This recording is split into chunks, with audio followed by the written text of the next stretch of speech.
Greetings and salutations, everyone. I hope everyone is doing well today.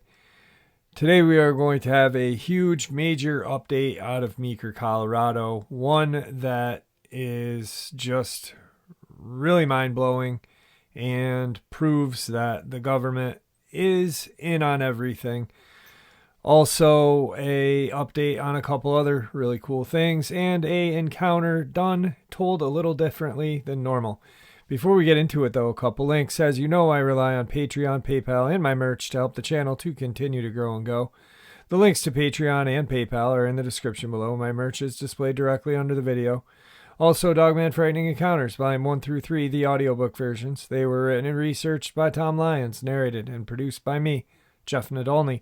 Those audiobooks are available on Audible, Amazon, and iTunes, the links to which are also in the description as well. And finally, last but definitely not least, if you'd really like to help support this channel, please subscribe, click the like button, and comment. It really helps, guys, and it definitely matters. Now, everyone, I have taken far too much of your time. Let's get on with today's upload, shall we? Really quick, I just looked at my analytics, and the amount of views I have, I should have double the amount of subscribers. So if you guys are listening, please just subscribe. It's free. It helps my channel. It helps you guys because then I get more pumped and want to put more content out. And I mean, I don't know how much more I can put out because I'm constantly in my studio, constantly on the computer, constantly talking to people. But that's why, because you guys are giving me that push. So about 60% of the people that listen aren't subscribed.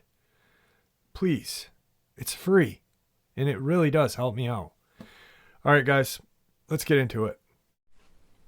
All right, guys, major update out of Meeker, Colorado.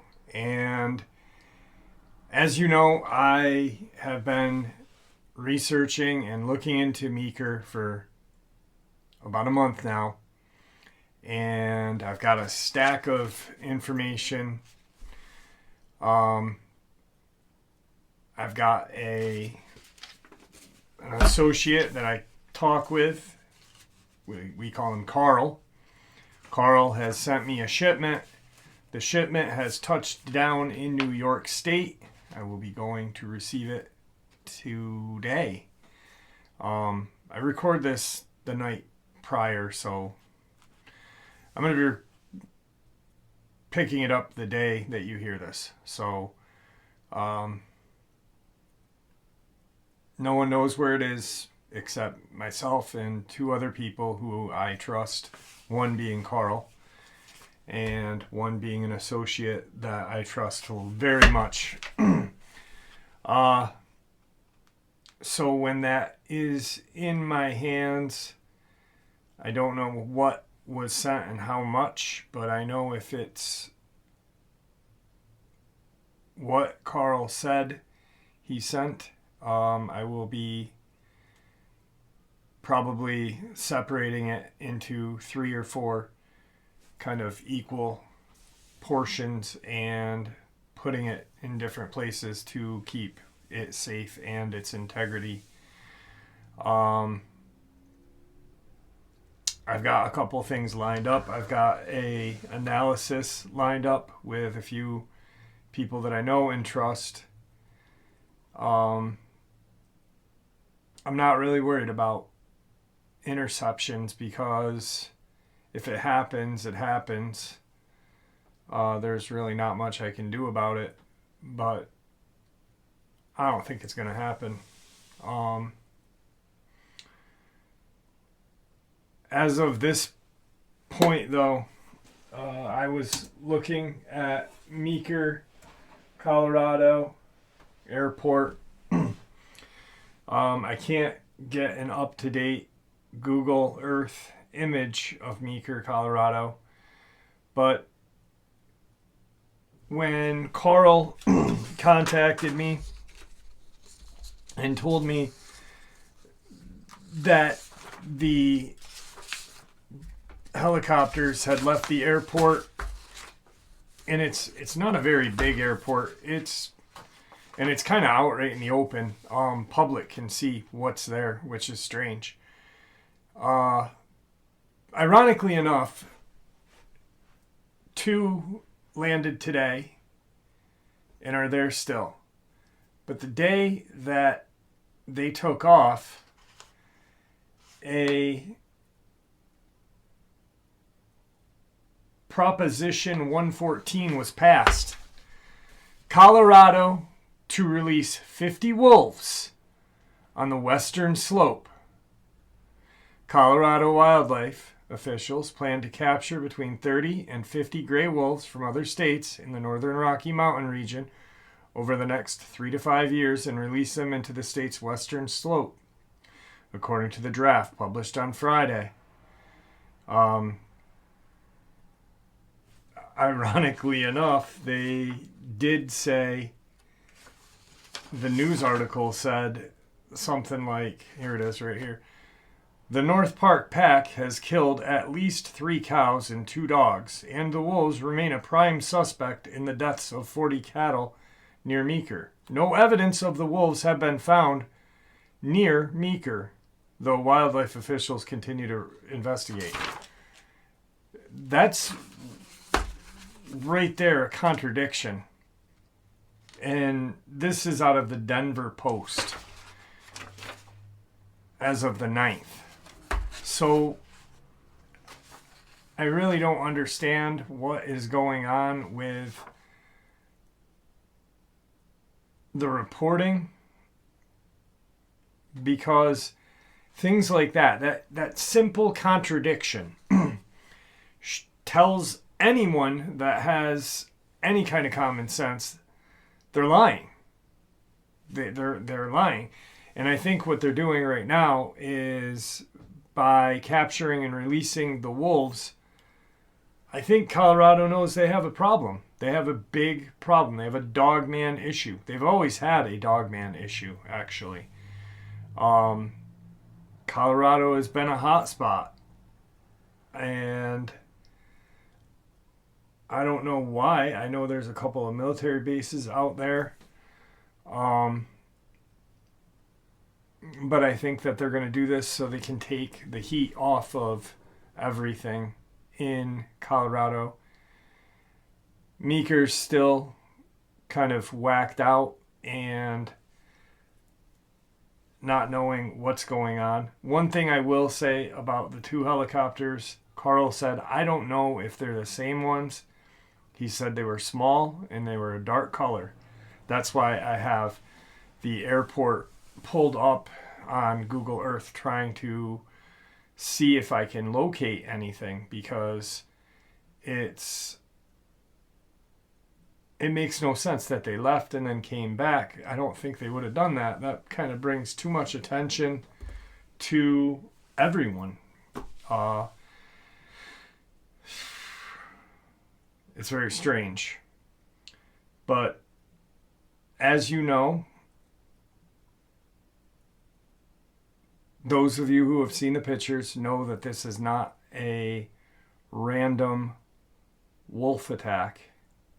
This is clearly a Dogman attack. This is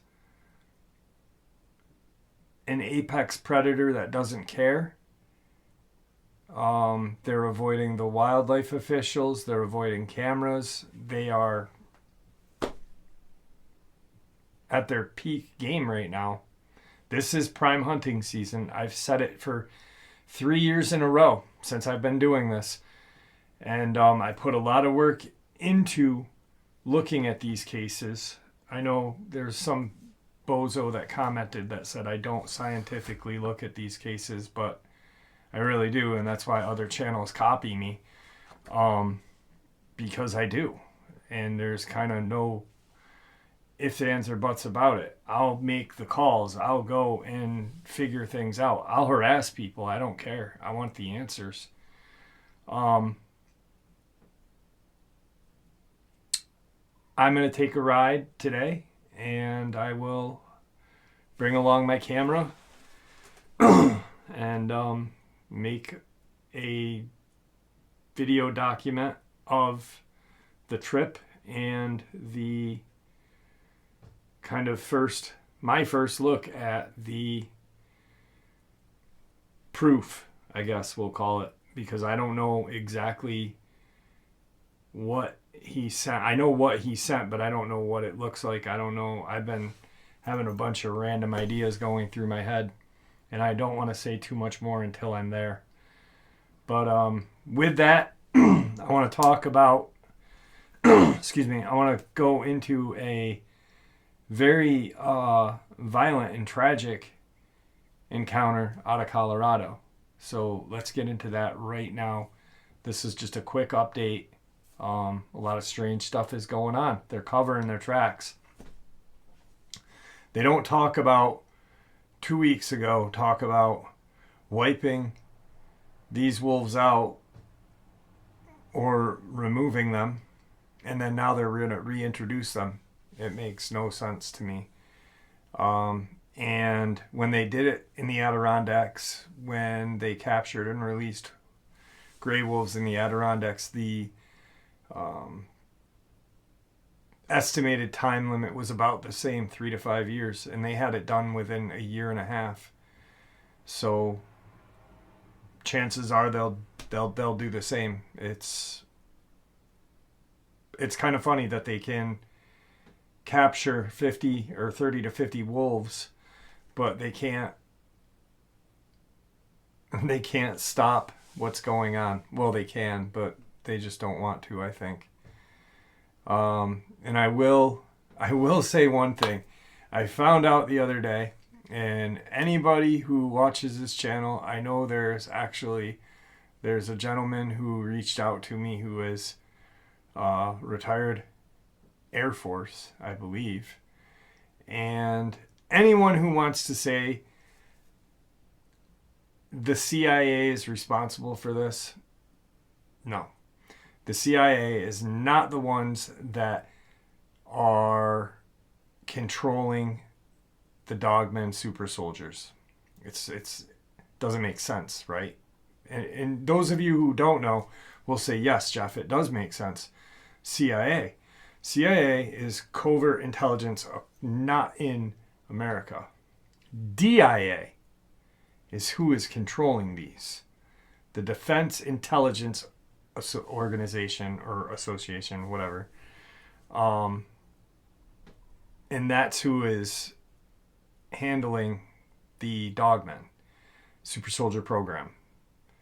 And if anyone tells you that the CIA or any kind of government organization is looking for money to defund or stop this program from going on, the blatant lie. They don't need to get money to stop a program. They can stop it. They can just easily go in and wipe it out. They don't need money, and they wouldn't share that information outright with anyone that is not in the know. And I have a pretty good hunch that I'd say less than 100 people are in the know on those things. That's just a guesstimate and kind of what I've put together by really looking at everything. But if you don't believe me on that with the CIA and the DIA, look it up. Really look up who controls the home ground protection of the states. Like, CIA is counterintelligence. Counterintelligence does not mean that they're going to run a Dogman program. I don't care. I don't really care. I don't believe it. And I don't know. I know that the DIA is responsible for it, though. And if you look at those two, you will see why. All right? And that may contradict Victor, because Victor said he was part of the CIA. Well, if you are, then you would have been doing counterintelligence overseas. I haven't talked to him in a while. I don't know if he's dead or alive. I've tried to contact him. If he is alive, he's avoiding me. But the DIA is who controls the Super Soldier program within the United States in home soil. So let's get into this encounter. All right, so normally I don't do this, but I figured why not? We'll try something new. This is the encounter that I was talking about, and I figured I'd do it this way so we can talk about a couple of things while we're going over it. Hello, Jeffrey. I wanted to start by telling you that I've followed and subscribed to your channel for about the last year. Memories of my encounter a little over 16 years ago were stirred up from the ambulance encounter you had shared. I was also contacted recently by the government agency and given the all clear to move back home when I'm ready. This will become more clear in the telling of my experience. Also note, Robert is not my name, and this is a junk email, as I still work in government service, and I don't want to be identified. Back in the fall of 2003, I was working as a sheriff's deputy approximately 75 miles west of Denver, Colorado, which would be Breckenridge. All right. Meeker is 250 miles west of Denver. Breckenridge would be the only city to be large enough to house a sheriff's substation for that county. So we're heading out towards Meeker. I was young, new, fresh off field training and almost off of probation. It was late in the afternoon and I was dispatched to a call about a bear being outside of a caller's home. I acknowledged the call and traveled to the location. I was less than 5 minutes out. A minute before arriving, I was called over the radio that the bear was now outside of another house, but this was 2 miles away. I thought that is odd, that a bear covered that much ground in such a short period of time. Backup was 15 minutes out or more. As there were only 4 deputies, including myself, on shift, I rerouted myself to the new call, as the person on the phone said it was outside of their house at that time. Upon my arrival, I pulled out my department-issued Remington 870. This one was a loaner, as it was the supervisor's 14-inch barrel model. I ejected 1 round of buckshot and loaded a spear 1-ounce high-brass slug into the chamber, followed by 2 more into the tube. My last 2 shots would be standard issue Federal Premium Copper Coated double-aught buck. I knocked on the door and a woman in her mid-30s answered. She was shaken and told me about the bear being outside of her rear window in the house. She saw the back of its head and 1 eye looking at her inside of the home. She said that when she noticed it, it moved away from the window, growled, and hit or scratched the house. She wanted me to check the area and make sure it was gone, as her 2 kids were going to be returning home from school practice. I don't remember what it was. I had maybe an hour's left of daylight. I radioed backup that I would check the area behind the house for the bear. Backup Deputy 1 was 5 to 7 minutes out. Backup Deputy 2 went to the other house for the first call. This was due to the first caller being more scared and wanting a deputy there. Walking my way to the backyard, I looked at the window where the homeowner said she had seen this bear. The window was almost 6 feet up from where I was standing. I thought to myself, that'd be a big bear. I also noted scratches on the siding of the home at the bottom of the window. They were pretty deep, and 5 lines running from 1 to 7 o'clock. I then made my way to the wood line past her backyard. I walked straight into those woods and came upon a small creek.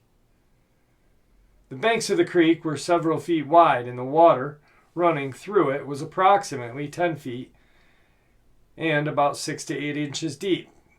The bank of the creek raised approximately 3 feet on both sides. Following the creek about 50 yards into the forest, I saw a large brown furry animal walking away from me on all fours. At this time, I clicked the safety off the shotgun. I was walking along the dry bank of the creek and trying to make my way to firmer ground, but the brush along the high portion of the creek blocked me.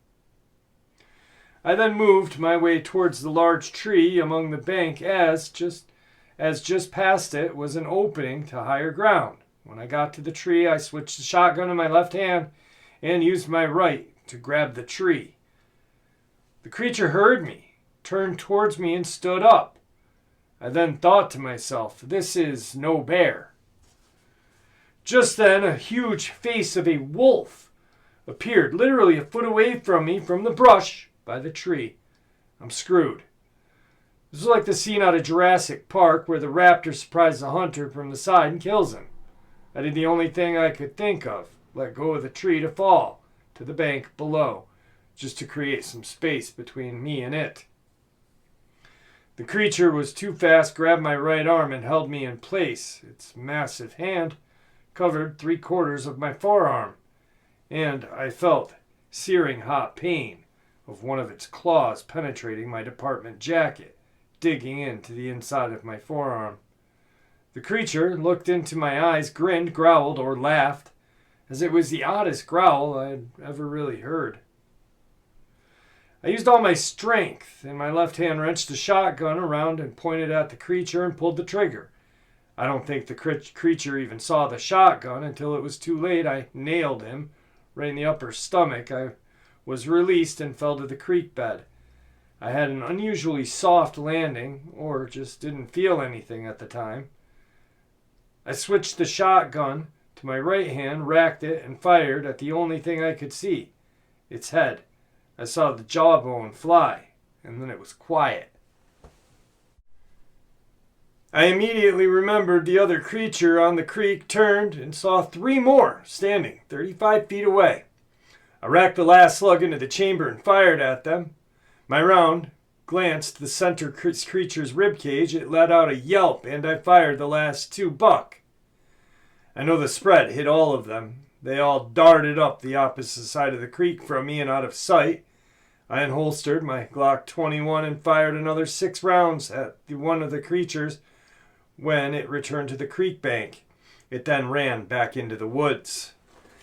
Both other deputies heard the shots and came to my aid. I needed 6 stitches to close the cut on my forearm. Every off-duty deputy was called in to look for the 3 more bear, but nothing was found. The one body on the scene was guarded by a sheriff and his major. The feds showed up from Denver in about an hour. I was asked a lot of questions and asked multiple times if I was bit. I also had my blood drawn 3 times over the next 3 days. I was told checking for rabies, which I know they weren't checking for that. At the medical center, after getting stitched up and cleaned up, Agent Bob, this is what we're going to call him, with his thick southern accent, came to me and told me that he was impressed that I didn't die from coming upon 4 bear. And the one that I killed was a very large one. He gave me a handwritten card with his number on it, told me to call him if I saw any more bear. I asked him if I should stock up on silver, kind of a tongue-in-cheek move on my part, telling him, hey, I really know what we're dealing with here. To my shock, he said it wouldn't be a bad idea, but a slug to the head seemed to work. The sheriff came in and told me he was giving me a commendation for protecting the public from a crazed bear, and to take the next 6 weeks off with pay, healing from my injury. Jeff, there is more to this, a part 2 sort of. If you'd like to hear about it, let me know, as 3 other dogmen came back for me at my home during my off-town time. If not, just let me know. I don't want to bother you with dumb stuff. I love getting emails from you guys and having your experiences. So, of course, I said, yeah, I want to hear the rest, brother. And I did ask him if he'd want to come on, but he's still a deputy in a different state. All right, here we go. I'm following up to your email. I wanted to hear back from you before I wasted my time writing out this book. I'm glad you are taking me seriously. Thank you for that, as I have been holding on to this for a long time. Please feel free to correct any grammatical errors, as I get emotional and shaky whenever I write this down. I want to follow up on a few things. First, Dogman that grabbed me is described as all black with shades of gray mixed in the coat. The eyes were pure gold color with small circular wisps of black. There was no eye shine as it was still daylight. And it purposely got in my face to show dominance. In fact, it was so close I could see the dark plaque build up on its front teeth and canines. The closest image is the one that you use of the Dogman face in the grass, which is a timber wolf in captivity. First time I saw that image, it gave me instant flashbacks. The way it looked at me and grabbed me. I saw extreme intelligence in those eyes. It was blind luck that I survived. If I didn't click off the safety of the shotgun or maintained a firing grip when I transferred it into my left hand, I wouldn't be here today. But I left for the medical center. I was able to look at the body after my sector partner bandaged my arm to control the bleeding. There wasn't much left of the face. Its ears were like a German shepherd's, but with tufts on its peak. The hand almost reached to its knees. The hands were massive and had claws that did not look like they grew out like fingernails, but were an extension of the fingertip. I picked up the hand, and one of the other deputies said, "Should you be doing that? It may be carrying diseases." I said, "We already tangled, so I'm probably already done." The hand felt very leathery, and the claws were not really sharp, but with the force they are being driven at, could cause some serious damage. This male had what I call a slight chest poof, like a mini mane, and some dogs have them. The legs, feet looked like how we would look if we were walking on the balls of our feet.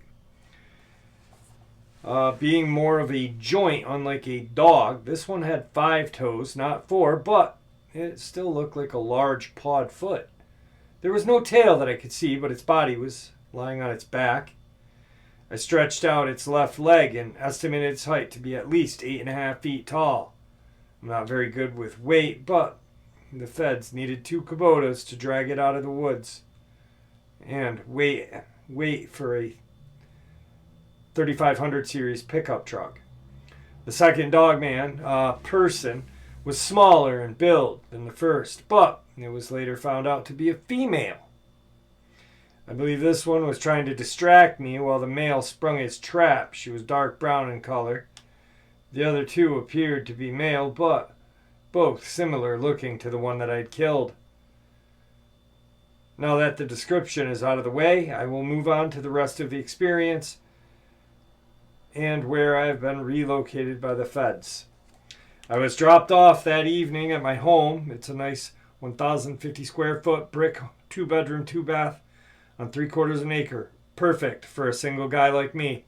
My nearest neighbor is 600 yards away. My parents helped me purchase it when I got my job. My parents live in Denver.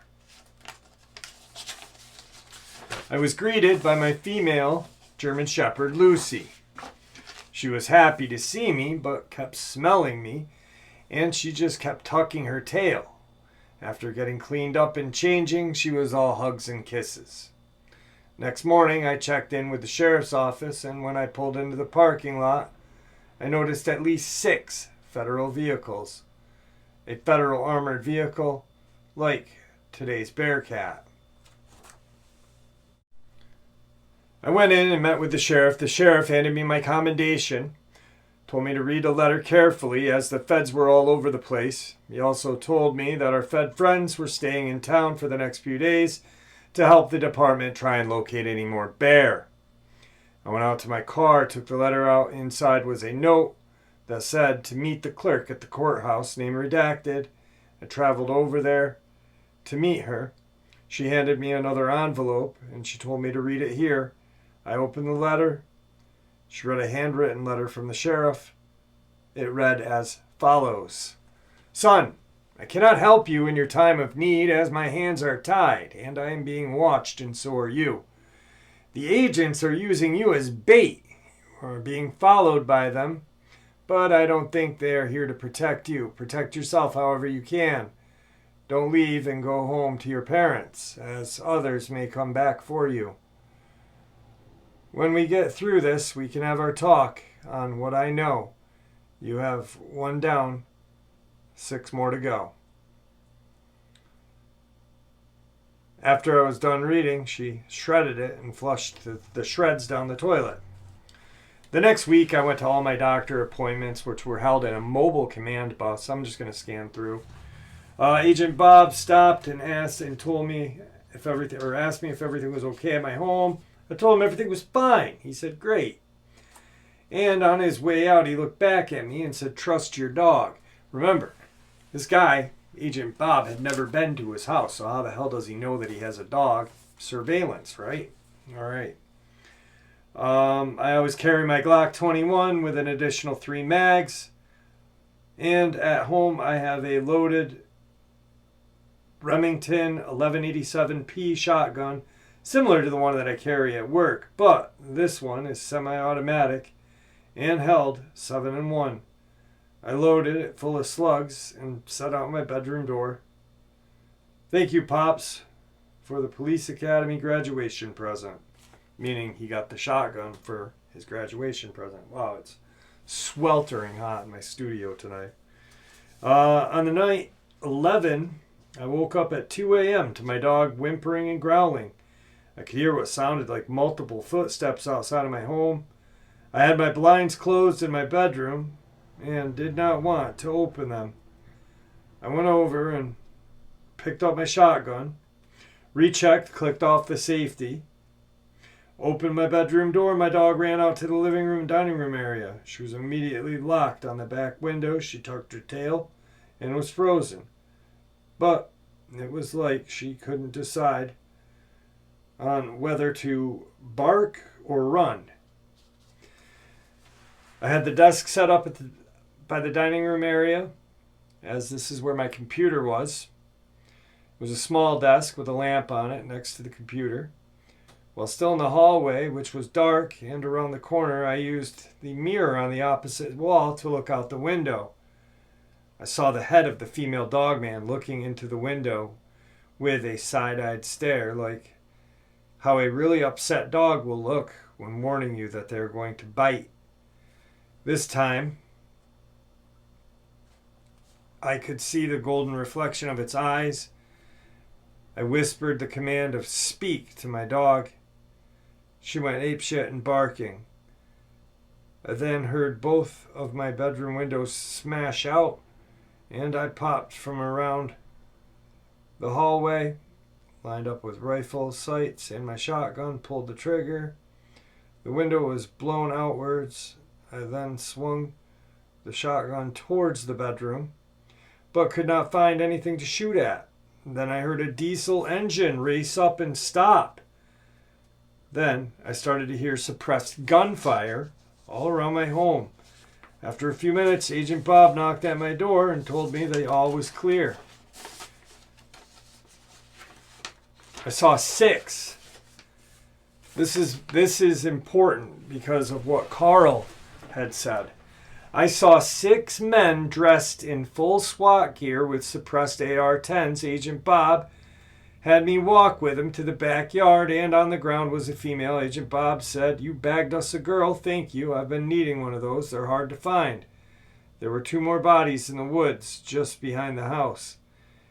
And he said 2 got away. Agent Bob was a little more open to me now. He never said what they were other than bears, but told me that if he would, he could eradicate them all. But people want to research them, and air support would draw too much attention. He told me that I couldn't stay here because it's a marked place. And I am a marked man. A few days later, my house was sold. It's actually purchased by the government. Almost exactly what happened to Luke. The government came in, set shop up, and bought his home. That's what they do. I was quickly hired and started my new job, which was in a desert city. I am now high rank, like brass on the collar rank, so I don't want to come out as crazy. Agent Bob gave me some very specific instructions to visiting my parents. One was always fly into Denver, never drive, never go back to that county I worked or surrounding counties. Once a year, they would ask me for some old worn clothing, unlaundered clothing. Agent Bob retired in 2015.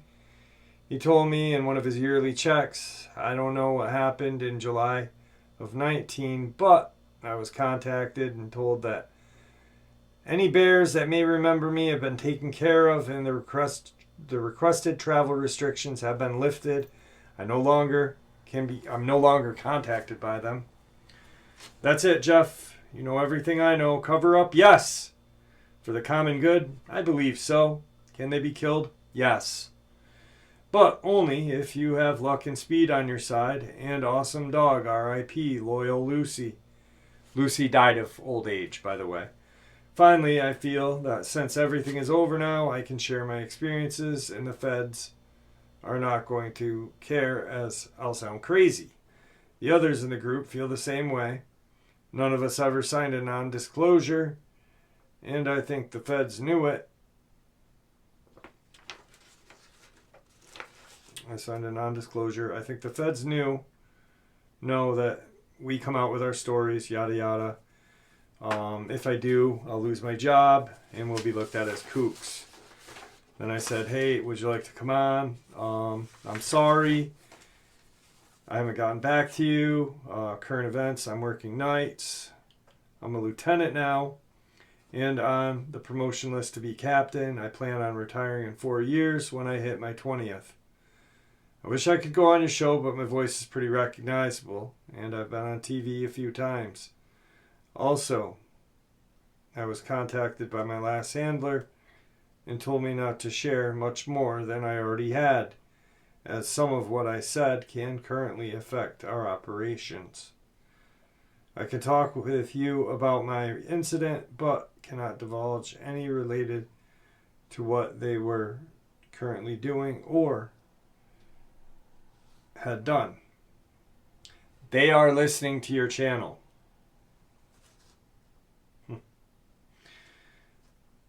This is the most interesting part of this. Man, it's so hot in the studio tonight. Sorry, guys. Oh, I'm literally sweating and it's 9 degrees outside. Trust your dog. Agent Bob kind of looked like... Agent Bob is kind of like a more serious combo of Jeff Bridges from R.I.P.D. movie and Alton Brown's impersonation of Colonel Sanders. I've always liked him. I think he bent the rules to ensure my success in surviving the revenge of the Dogman attack. When he said, trust your dog, he was telling me that she might be my early warning system. I'd always had a dog since Lucy. Also, she passed away of old age in 2012. Whenever I go into the woods, I now carry a Glock 20 and 10 mil. With some really hot loads, I also carry a 4570 1895 SBL with 430 grain P loads since my encounter. A few times I've camped with my family in Montana, Utah, Idaho, and never had a run-in. Also, for insurance of myself, I still have half a jawbone recovered from that scene. I have it geocached in a location only known to myself and 2 others. Now, really quick, I wanted to touch on something that happened about 2 years ago. A woman in Durango, in Colorado, which is southwest of Denver, about an hour, about 3 hours actually from Meeker, was attacked and killed by a bear, which definitely wasn't a bear. There was some strange goings on about it. I covered it 3 years ago, 2 years ago, whenever it was. I covered it right when it happened. I always do. I feel that you'll have the best luck when you find these experiences. You cover them immediately. You get as much information out immediately. That way you have it and you can keep looking and keep adding to that information. In my filing cabinet, I have 2 huge manila folders full of encounters, full of attacks that don't make sense. And I'm not saying that all attacks that happen in the country are Dogman, cryptid related or whatever, but I would say 30% are, without a doubt. Anyway, it's getting hot in my studio. I want to get some sleep because I got to go for a long drive tomorrow and pick up the prize. And yeah, so I hope you guys enjoyed this little different upload. Sorry, it's hot in here and I kind of want to finish up, and I'm tired too. Just constantly, always. For the last week, I've been researching so much and staying up and not sleeping that I'm just exhausted. So I apologize if I seem kind of draggy tonight. It's because I am, but I'm super stoked about tomorrow. Wow. Anyway, thank you guys for all your support. It truly means the world to me. I don't know if I'd still be doing what I'm doing right now if I didn't have you guys backing me. Would I? Probably not. You guys are what inspire me to go forth and push the boundaries, look at these cases, and really critique these people. So thank you guys. You guys have really changed my life and turned it around. I was sick. I never would have guessed that this channel, you guys, my Dogman fam, helped me become what I am now. A cryptid investigator, journalistic, whatever, cryptid reporter, I guess. Be safe, okay? And I'll see you tomorrow with a banger of an update.